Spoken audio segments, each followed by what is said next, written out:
Pinas Outsider, welcome back to our channel. And for today's video, makikimarites na naman tayo sa mga latest issue at news ngayon. Pero bago yan, huwag kalimutan mag-like and subscribe to our YouTube channel. Let's go! Here for every question will be, I will forgo the opportunity to defend the budget of the Office of the Vice President through a question and answer. And I will leave it to the House to decide on the budget submitted. So, magsasayang tayo ng oras dito, paulit-ulit yung sagot. That is acceptable to us.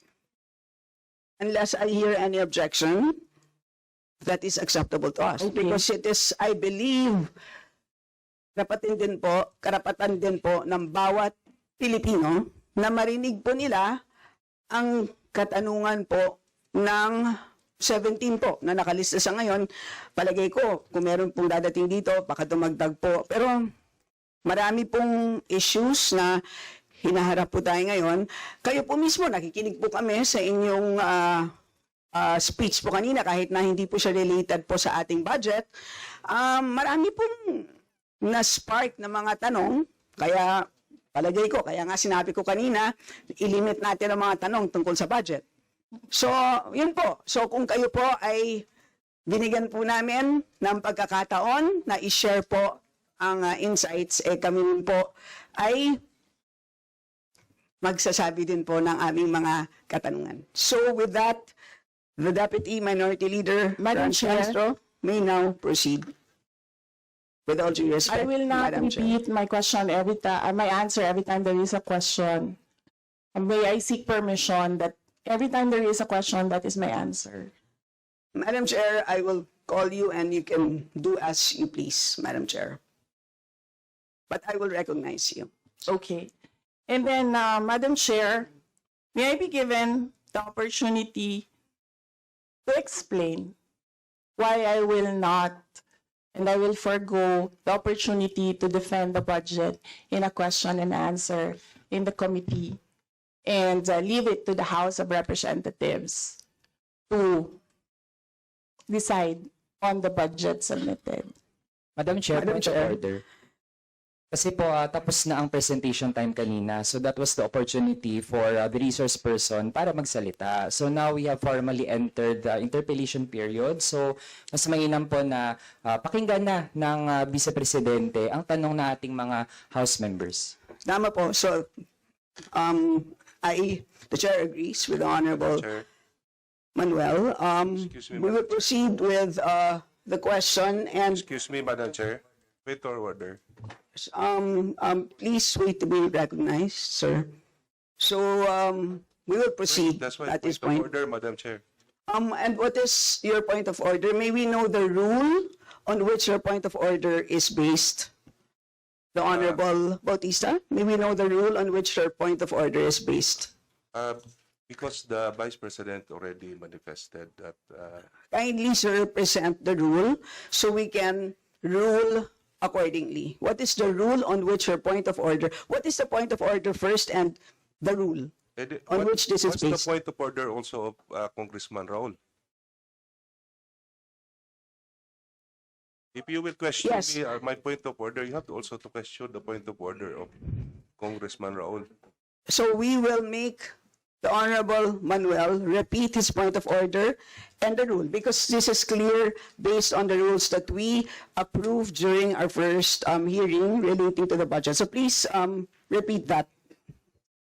Madam Chair, ang point of order natin ay bata yun sa paano ang rules of procedure natin sa Committee on Appropriations na after mag-present ng ating mga resource persons, they are given time, kung may slide sila, may video sila, may speech sila, nasa kanila po yun. And after that, ay magpo-proceed sa questions ng ating mga mambabatas. So yun po yung established rules natin sa Committee on Appropriations na supposedly ay alam din ng lahat ng mga members natin. So kung iniiba natin yung format, yan ay pagbabali dun sa established rules ng committee, Madam Chair. Yes, and Madam Um, Chair, so excuse me, Madam Vice Yes, President, ma'am. there's point of order that was raised. So we have to first rule on that. So there's a procedure that we have to follow. Yes. Madam, May I just say that this is not part of the presentation? This is an explanation of my answer. no, but there is a Diba? point of order which we will have to first decide upon. Pasensya na po. So what? So there's. So are you objecting to the ruling of the chair, the Honorable Bautista? So we.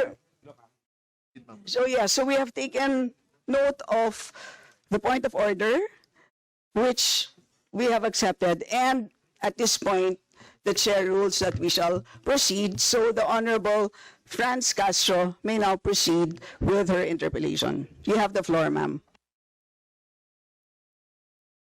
So, Madam Chair, siguro first observation, no, yung on the budget for the 2024, yung Vice President na nagsabi, Madam Chair, na slow and low utilization. So nakita naman natin doon sa presentation. So yung utilization ay napakababa. Pero syempre comment ko lang, no, mas mabilis siya sa confidential funds. 100% in 11 days. Madam Chair, So, Madam Chair, so according to the utilization of the confidential and intelligence funds submitted by the COA to us, no, so we have here surveillance and monitoring.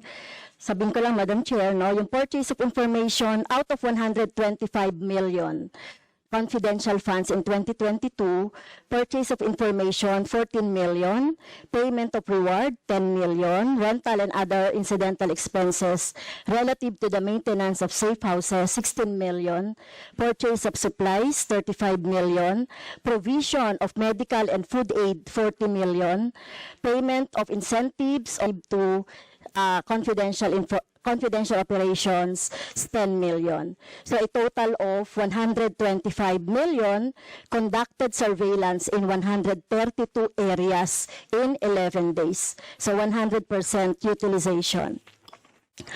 Madam Chair, I have also here a report about the notice of disallowance. According to the notice of disallowance, the COA disallowed 73,287,000 out of 125 million confidential funds used by the OVP in 2022. So this is 58.63% of the 125 million. So can you confirm, the Vice President? Madam Vice President. Madam Chair, since you allowed her a snide comment, you will allow me a snide comment as well. So my question is, Madam, can you yes. confirm? Yes. Yeah, okay. Diba? Okay. Yes, Madam Chair. So may I, before you proceed, may I remind both our guests and our resource You should have reminded persons her to when she said the refrain line, diba? I called your attention, Madam Chair. You did not recognize me. So, ngayon, sasabihin ko na, if you allowed her that, you allowed me a snide comment as well. I don't recall hearing a snide comment, Madam Vice President. Ang snide comment, that's a matter of judgment. So please proceed with Secretariat, Please Madam proceed, Chair, I ma'am, would like the with your- Secretariat to repeat the first 3 lines of the Well, comments. point of order, Madam Chair. Point of order, Madam Chair, kasi parang, So let's please proceed with the answer. point of order, Madam Madam Chair, kasi parang siya yung nagpe-preside eh. Yes, that's why Kasi inutusan Madam mo Vice yung President. secretariat natin sa Committee on Appropriation. Yes. Alam mo, Some ano, order, diba? please. So, Yes. okay, thank you, Madam Madam Vice Chair. President, please proceed with the response. There's a question. Please proceed with the response.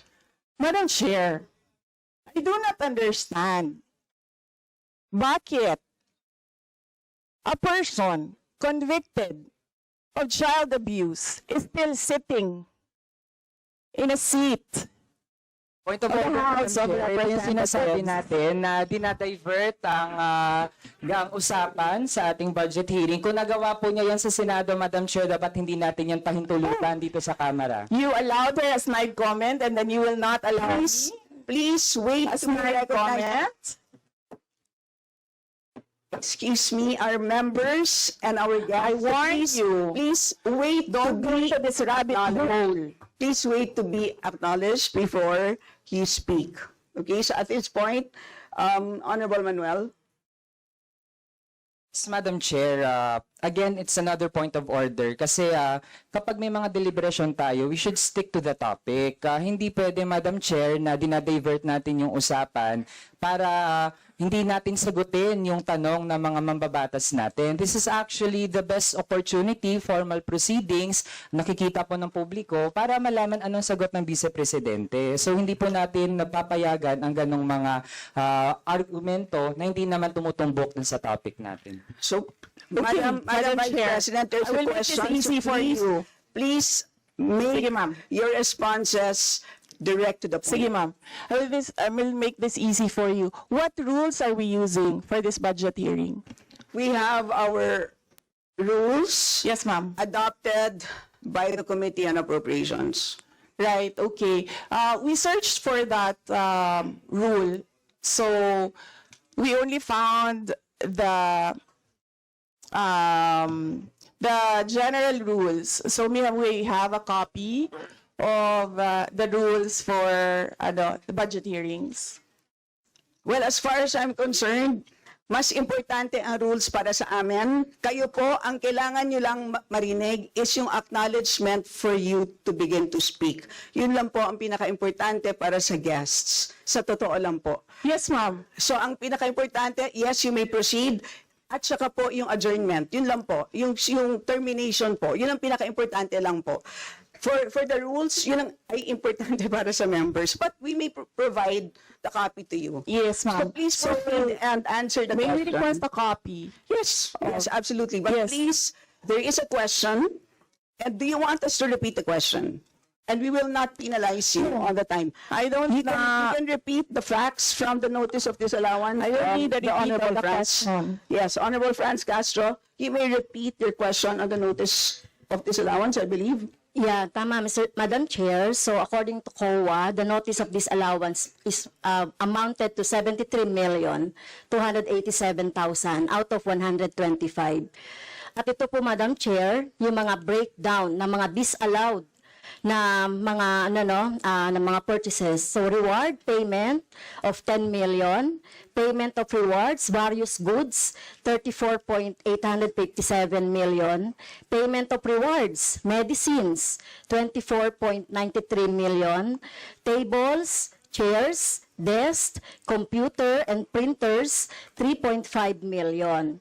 So, ang question, Madam Chair, so yung letter A, B, and C, so nakita naman natin nandoon yung sa joint circular. How about yung ito, no? How about yung mga tables, chairs, desktop, computer, na umabot po ito sa 3.5 million. So, pwede bang maipaliwanag kung bakit ito pinurchase, Madam Chair? Madam Vice President. Madam Chair, I still request for the rules of the budget hearings. Okay, Vice President. gusto mo sagutin ko, ma'am. Yes, Madam. This is a hearing of the budget of 2025. Nasaan dito ang confidential funds? Yung tanong niya, Madam confidential Chair. funds. Nasaan dito? Honorable Madam Franz, you may Ito yung continuing, continuing questions pa natin noong 2024, during the last budgets. Hindi na ipaliwanag itong 125 million na alam naman natin na wala ito sa budget ng 2022. So, ito, Madam Chair, sa rule naman natin, lahat dito tinatanong no? So, according to the budget, whether it is in the past, kasi nakikita natin yung utilization noong mga budget, kahit na yung past years, ay pwede nating busisiin dito, Madam Chair. Tama ba ako, Madam Chair? I will agree with you, the Honorable Franz Castro. You may proceed, Yes, Madam ma'am. Vice President. Yun yung sagot ko, ma'am. Nasaan ang topic natin dito at ang pinasubmit ninyo sa amin is the budget proposal of 2025. Where in the budget proposal of 2025 is the item confidential funds. Sa in aid of legislation nga ninyo, nakalagay nga doon sa rules ninyo, diba? The discussion should be germane to the topic. The topic is the 2025 budget proposal. Now tell me, Madam Where Vice the President, the Honorable Franz confidential funds? Castro has already provided a sufficient explanation for why she asked the question. So please proceed with your answer. Madam Chair, It's a very why are we simple discussing question. the budget of 2023 and 2024? Honorable Franz Castro. So kung ayaw niya sagutin, Madam Chair, so let me go through na lang with my question kasi related naman ito. Remember, Madam Chair, pinestyon natin ito noong last year at yung 125 million na ito ay hindi ito maipaliwanag, no? Dahil nga confidential no? Nagtago sa word na confidential. At ngayon, kailangan nating maipaliwanag at it is in the interest of the people. Yung 125 million na ito, Madam Chair, kaya kailangan ito na mabusisi at kailangan ito maipaliwanag ng OVP. Kaya hindi tayo pwedeng questionin ng mga rules, questionin ng mga topic, etc. Dahil related din naman talaga ito sa budget, Madam Chair. Madam Chair, Yes, you may Yes. proceed. I request that the chairperson of the Finance Committee preside over this hearing. Madam Vice President, with due respect, you are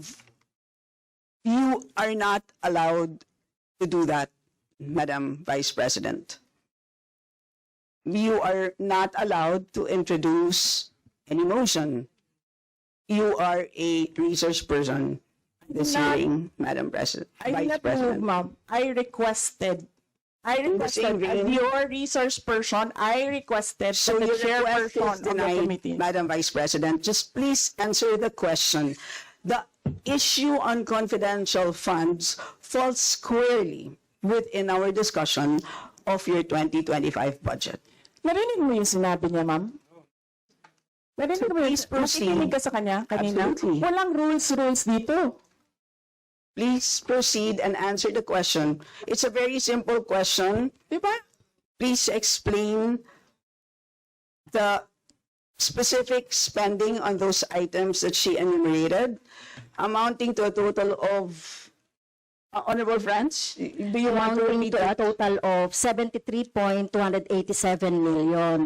So, dahil may notice of disallowance, so ibig sabihin, Madam Chair, illegal ito at not in accordance with the joint circular by the COA, DBM, and other related agencies. So kung ito ay dinisallow, so ibig sabihin illegal yung paggamit nito. Madam Chair, nitong mga items na binanggit ko po, Madam Madam Chair, Yes, Madam Vice President. you cannot allow a member of the House to just claim that it is illegal. That is a Madam notice Chair. of disallowance. That is a procedure inside the Commission on Audit. Hindi sa upuan niya. The Honorable Franz. Okay, thank you, Madam Chair. So, thank you for the explanation, Vice President. Okay, next. According to accomplishment report of OVP, it spent 10 million for payment of reward. So, Madam Chair, in 11 days, ilang tao kaya at magkano kada tao ang reward? In fact, COA disallowed the whole amount spent by OVP for payment of reward. Hindi ba, Madam Chair, questionable ito? Madam Chair, the invitation letter that we received from the House of Representatives. Dear Vice President Duterte, the House Committee on Appropriations will hold briefings, hearings on the budget proposals of various departments, agencies, and corporations relative to the fiscal year 2025 National Expenditure Program as the basis of the fiscal year 2025 General Appropriations Bill. Nasaan? Sa presentation ko kanina, ang haba. Ang confidential funds. Honorable Franz Castro.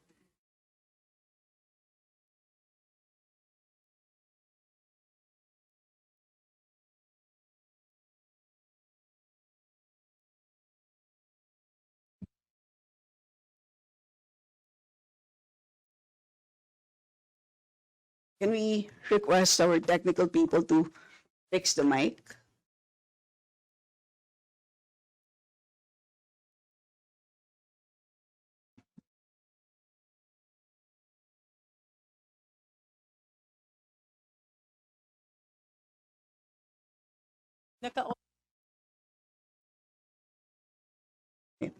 Can everybody check their mics and make sure that they're switched off para maka-switch on yung si Franz?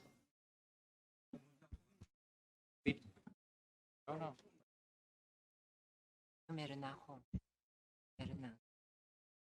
Add even yata to.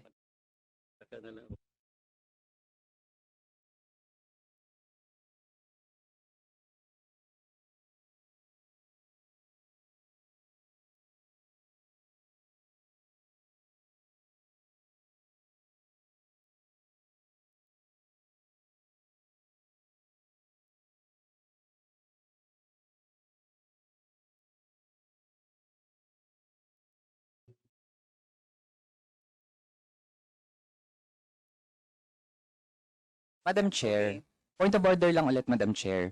Kasi kailangan lang nating ma-establish, I would assume hindi naman po pinanganak kahapon ng ating resource person. Practice po natin sa Madam House Chair, that is a bago polite po- remark. na para po tayo ay makapagtalakay ng budget na pinopropose para sa susunod na fiscal year, chine-check natin paano din gumagastos yung mga ahensya even in the current year and in the past year.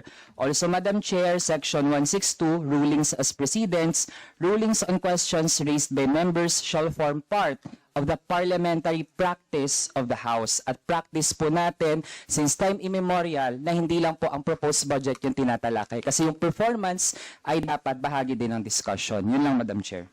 Noted. Honorable Franz, could you kindly check if your mic works? Okay, thank you, Madam Chair. So yun po, no, yung sinasabi natin kanina, yung payment ng reward, the resource person can answer this. Questionable, tingin ko ay questionable ito. Okay? So, next, according to the accomplishment report, isa sa pinaggamitan ng OVP ng confidential funds ay yung provision of medical and food aid. This is not allowed under the Joint Circular number 2015-01 dahil kailan pa naging confidential fund ang pagbibigay ng ayuda. Or kung ito naman ay ginamit sa mga ginamit na tao o informant in 11 days. So paano kaya ginamit itong 40 million na ito, no, para sa medical and food aid in 11 days, Madam Chair? So yun yung tanong ko. Kung hindi ito ginamit doon sa mga aids, medical aid or food aid, pero paano kaya, Madam Chair, ginamit itong 40 million na ito as a medical and food aid ng ilang tao in 11 days? So yun po yung tanong natin, Madam Chair. Madam Vice President. Madam Chair, the subject of this hearing is the OVP 2025 budget proposal. We do not have an item of confidential funds in the OVP budget proposal. Honorable Franz. So, may I continue, Madam Chair? Isa sa bumubukol na confidential fund ng OVP noong 2022 ay nasabi ko na, Madam Chair, yung medical and food aid at saka yung mga purchase of supplies. According to the accomplishment report, the OVP spent 40 million now for medical and food aid in 11 days. So, ang ibig sabihin nito, Madam Chair, konting math, pumapatak na 3.64 million kada araw ang gastos, no, para sa food and medical aid. So hindi natin maintindihan, Madam Chair, paano ito ginastos in 11 days, no? 3.64 million kada araw dito sa item na ito. Madam Vice Do you want to President. comment? Madam Vice President. I did not call you, ma'am. It was Representative Arroyo who called you. The chair would like to remind both the resource persons and the members to please wait to be acknowledged before you speak. Yes, ma'am. So, Tinawag you mo mean, ako. yes, For what, ma'am? to respond. So any comment, Madam Chair, dun sa sinabi natin based dun sa accomplishment report. So kung gagamitan natin ng konting 3.64 million kada araw ang gastos para sa medical and food for 11 days. For how many people ba ito? Madam Chair, the topic and the invitation of the House of Representatives to the Office of the Vice President for this hearing is the 2025 budget proposal. There is no confidential funds in the 2025 budget proposal.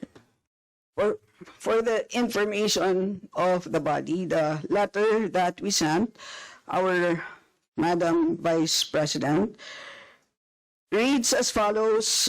In the second paragraph, we noted the following topics to be discussed.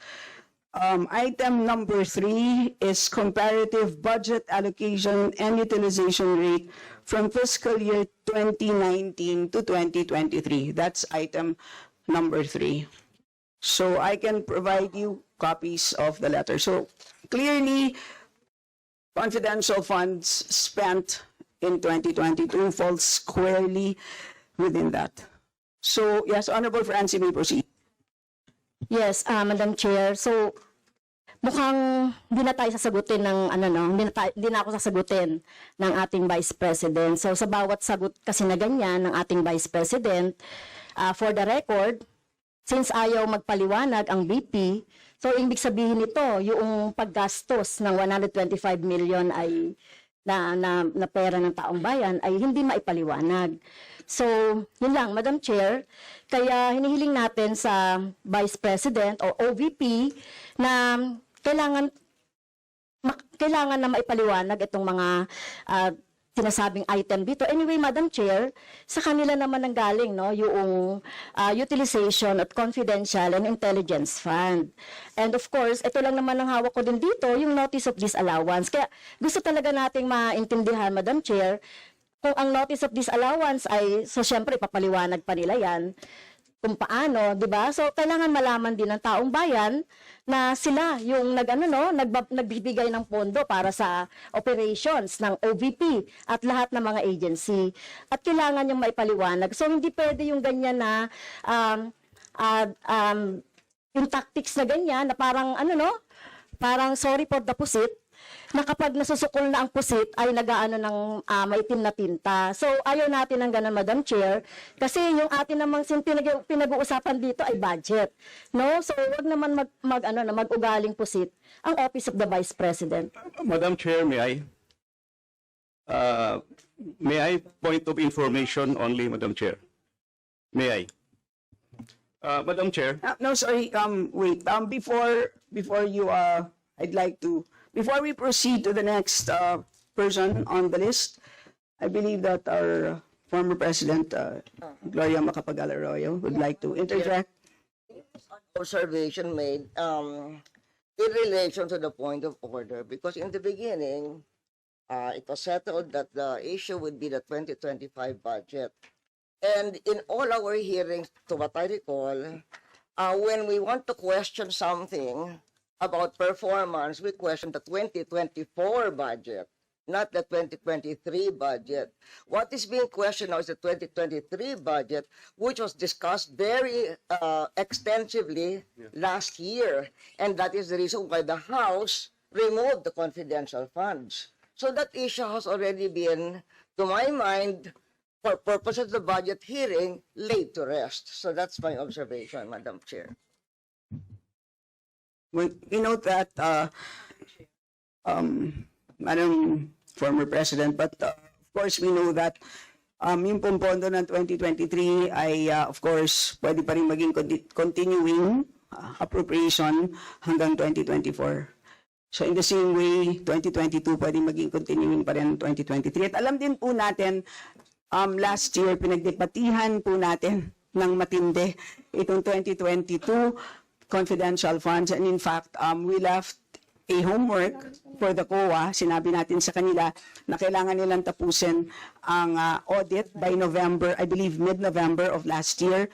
And since then, hindi na natin alam kung ano nangyari. So that's the reason for why tinatalakay natin ito. And it's a big amount of money. I believe we owe it to the people to understand what happened. Of course, tinanggal na natin noong 2024. Gusto natin malaman, tama ba yung ginawa natin? Kasi baka naman nagkamali tayo. So I think it's worth assessing what we did in 2024 in order to know what to do in 2025. So with that, let's proceed with our next Madam Chair, interpreter. may I? Is this just a point of order? Not a point of order, but We will I'm only, just we will, you may wish want to to be, rejoinder of what our you may wish to be, unless it's a point of order, you may wish to be listed. I can put you here, sir. parliamentary inquiry, Madam Chair. Yes, you may Parliamentary inquiry. proceed. May I ask if the resource person is required to answer a question that is related to a commission on audit notice of disallowance when she already said she's not going to answer. Also, the notice of disallowance is addressed to the office of the Vice President.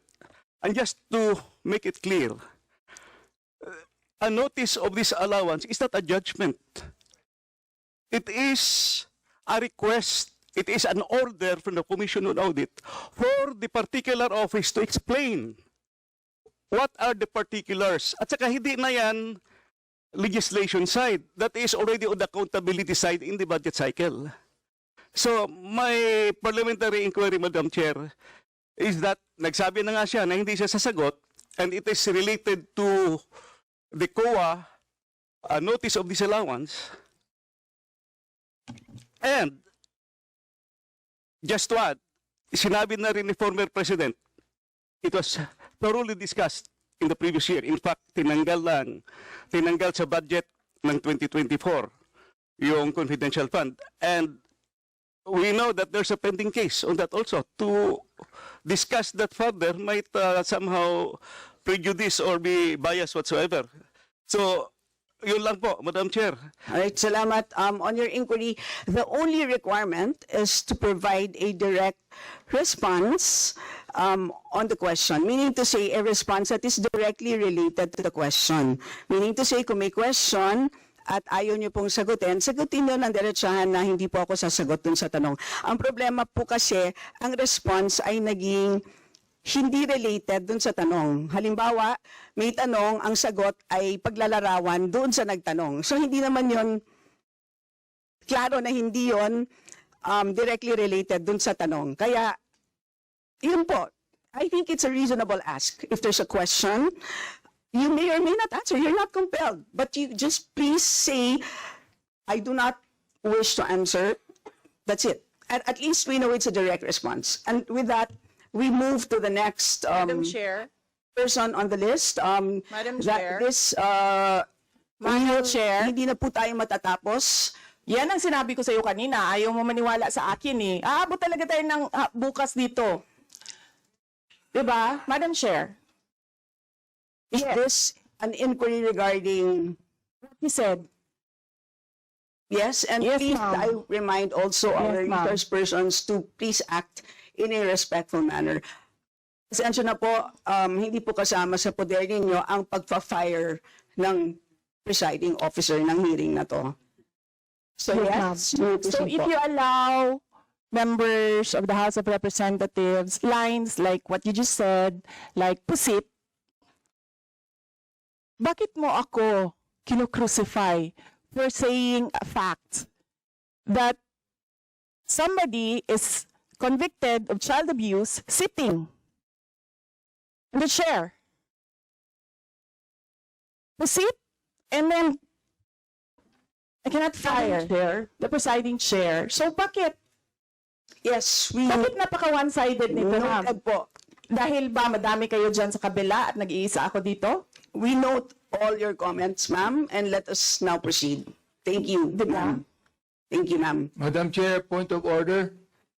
Yes, the Honorable Benny Abante. I just came in and I hear this.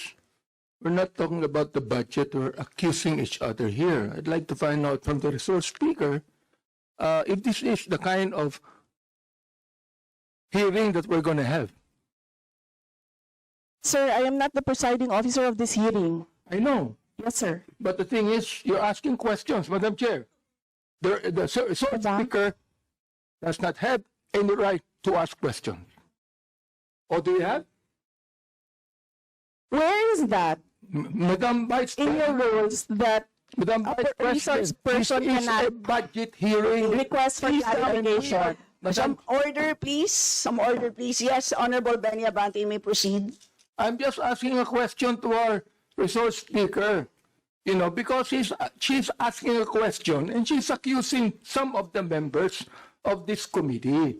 I just would like to find out if we are the ones that have the right to ask questions and her right is to answer the questions of the committee. Okay, so we Yun lang po sa akin yung point of order, Madam Chair. Yes. I think you understand me, Silence. Madam Vice President, am I right? No, sir. I'm gonna ask the So, chair to ask you to clarify what are my yeah, accusations. please wait to be recognized, ma'am. Pasensya na po. So again, I'd like to remind our resource persons that you are here, you're invited to answer, to present, and you've done that. Thank you very much. And at this point in time, you're here to respond to the questions of our members, and we request you to please respond in a direct way. So, with that, I'd like to recognize from the majority the Honorable Milagros Aquino Magsaysay. You have the floor, ma'am. Thank you, Madam Chair. Magandang hapon po sa ating lahat, sa ating committee chairperson at sa aking mga kasama sa Kongreso at ganun din po sa ating mga panauhin mula sa OVP sa pangunguna ng ating Vice President, Sara Duterte, Carpio at iba pang sangay ng gobyerno. Madam Chair, meron lang po akong dalawang maikling katanungan na nais kong mabigyan ng linaw. Ang una ay nais kong itanong sa OVP kung meron po bang mga programa ang inyong opisina patungkol sa ating mga minamahal na senior citizens. At kung meron po, pwede po bang paki-furnish ang aking office ng listahan para naman po alam ko kung ano po ang isasabihin ko sa aking mga senior citizen na pakinabangan naman sa Office of the Vice President.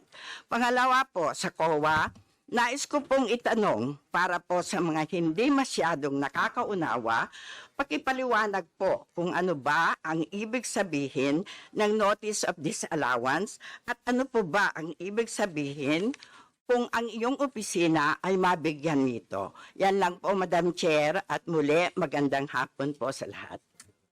Okay, salamat. Let's begin with the first question, Madam Vice President.